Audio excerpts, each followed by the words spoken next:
What a sad, dramatic downfall for this club. Just a few years ago, this was the art history that was put up by the Curva Sud. There was a togetherness to this team. The future seemed bright. This was the art history from last night. The closest that we've probably come to the insert coin save AC Milan banners. But the fear amongst a lot of Milan fans, the concern, is that it might just be the beginning of an even further downfall if certain players are to leave in the summer window. So those are pretty much the topics we're going to be discussing: the future of the Reijnders, the treatment of Theo Hernandez in the final match, is Rafael Leao going to be staying tomorrow, but most importantly, what do the comments that came out from CEO Giorgio Furlani actually mean about Milan's tactics for this upcoming transfer window? So let's kick this off with the comments by the CEO. He was specifically asked by a lot of journalists about what happens with the future of the Reijnders. Reijnders has constantly been linked over the past maybe 7 to 10 days with a move to Manchester City. There were some reports that were coming in that the move actually might be expedited. Manchester City wants to get the player ASAP before the Club World Cup, and Milan would actually be open to selling the player before June 30th, because after incurring about 25 million in losses for this particular season, a sale shown before that June 30th deadline would actually help the accounting books, and the club, instead of being in the red, would be in the black once the fiscal year, the economic year, essentially ends. So in light of that, the journalists, got an opportunity to speak with Furlani yesterday, and they asked him, hey, is the Reijnders getting sold? And his comments were actually somewhat interesting. He came out and said that I would not focus on the players leaving, but on what we need to do to strengthen this squad, because we also made mistakes in the planning. Given how we are managed, there's no need to sacrifice any player. Now, this is a loaded statement. At the surface level, this basically implies Reijnders is not getting sold. At the surface level, this basically implies, given how we're managed, I assume that is in reference to the economics of the club. Because they believe they manage the club properly, they won't have to sacrifice players, get certain sales to come through in order to balance the books or make the books at least look better. So does that mean that now Reijnders' sale is off? Or is there a possibility that the way that this is being worded right now, that we don't need to sacrifice players, but hey, if a player is bought for 20 million and he's then sold for 75, 80 million, that's a big offer. And not many clubs around the world can reject an 80 million euro offer for your player. So are they terming it as it's not a sacrifice, it's just a really good business move? Or are they truly saying that no sacrifices will be made, so a star player like Reijnders will not leave, he will not be on the way out, but will actually build the team around him? To be quite honest, even for me, I'm not very clear with what these comments essentially imply. As I said, in the surface level, this would imply that Reijnders stays. But at the same time, there's a thing called PTSD, post-traumatic stress disorder, that shows up in different ways. And for a lot of Milan fans, that kicked off about 2 years ago. A little while after the management decided to fire Paolo Maldini, they then decided to sell an important, crucial asset to the club that had a contract till 2027 in Sandro Tonali. They sold him and used the funds to buy new players. Back then, Milan didn't even really have the absence of Champions League football. This time around, the club didn't even make it into the top 4. It's already being reported that there will be losses incurred this season, and even bigger losses next season due to the absence of European football or Champions League football. So I guess it is really up to a Milan fan to sort of extrapolate this comment, and based on your own level of PTSD and your own level of cynicism or trust issues with the management, do you sort of consume this information and then decide for yourself if you think Reijnders is going to be staying or he's going to be going. The one thing that we do have to point out is that lap of honor from Tijani Reijnders. The entire stadium at this point in time, guys, was pretty much empty. And all the players had gone back into the locker room. At least that's what's being reported. Reijnders, with his little baby on his shoulders, did a proper lap of honor of the San Siro. Was that something just to, show his child, have a certain memory with his kid? Or was that truly a final lap of honor saying goodbye to the San Siro? As I said, it's pretty unclear If you were to read the reports that came out before the final match day, it seemed like it was almost a certainty that Reijnders was going to be sold in just a matter of time. But Giorgio Furlani's comments have sort of confused the fan base as to if this actually happens or if he ends up staying. Now, the one thing that can be said is that some type of a revolution is going to be happening in this summer mercato. For me, sort of parsing through his comments, this is what it felt like to me. I think Theo Hernandez is almost certainly going to leave the club. His form has dropped off.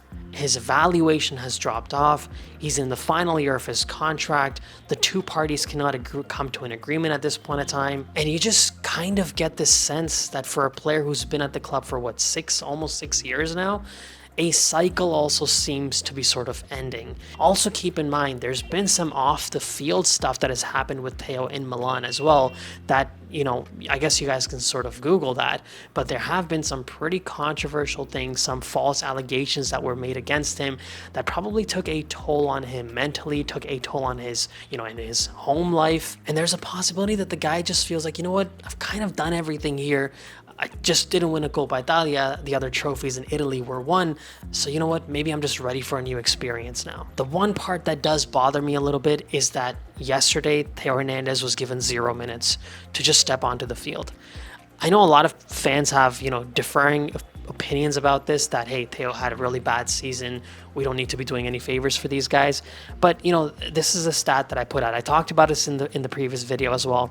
I tweeted this out, and I think this is an important thing to take note of. And it's mostly an important thing to take note of because we sort of used the guy when we needed him. So you're, getting everything out of this player, fully squeezing the lemon as much as you can, getting all the last drop of juice from him.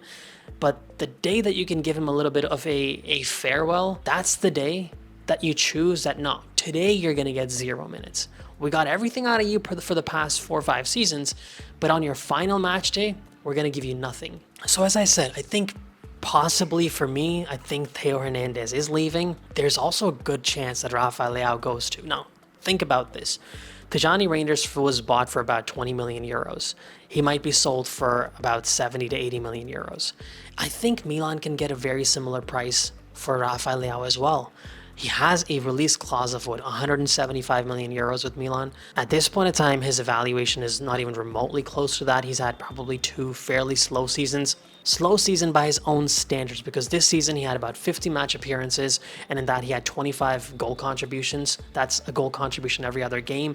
But from a player like Rafael Leao, if he plays 50 games, you probably expect somewhere 35 to 35 plus goal contributions for the season. And if Milan feels like, maybe just like Theo Hernandez, the Rafael Leao cycle is also sort of over. A few coaches have come in and tried to get more out of him, and one could debate that they haven't been able to get more out of him, then the club might feel like, let's take the 75 million on Leao rather than taking the 70 to 80 million on Reijnders. And in my opinion, if those two guys leave, or maybe even one of them leaves, especially Leao, if he leaves, I think Reijnders stays for sure. I don't think Milan's going to let go of 2 of their key pieces.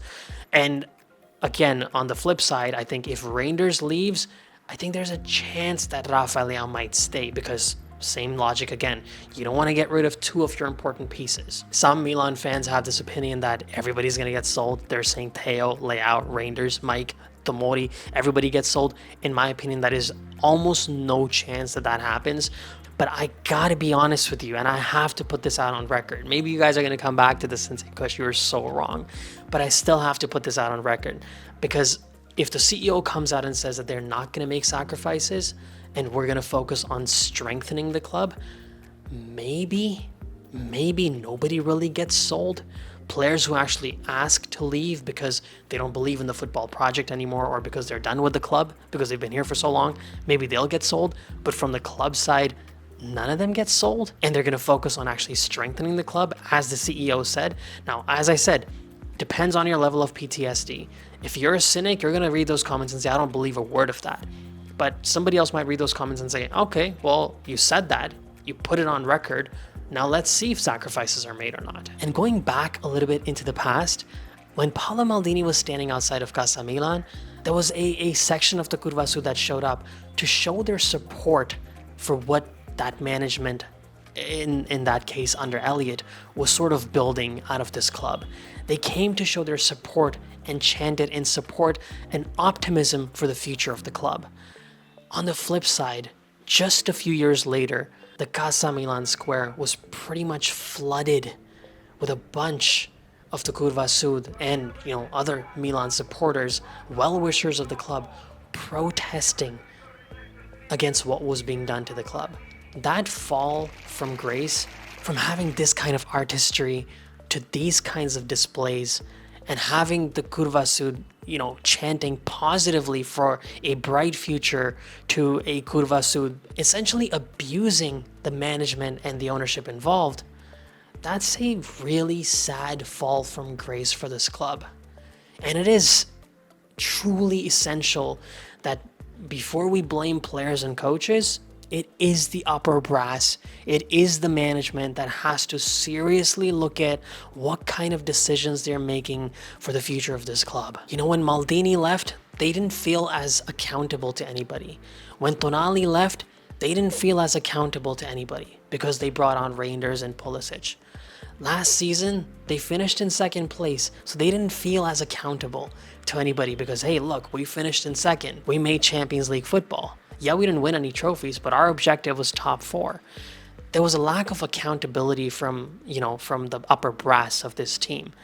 But this time around, there was nowhere for them to hide.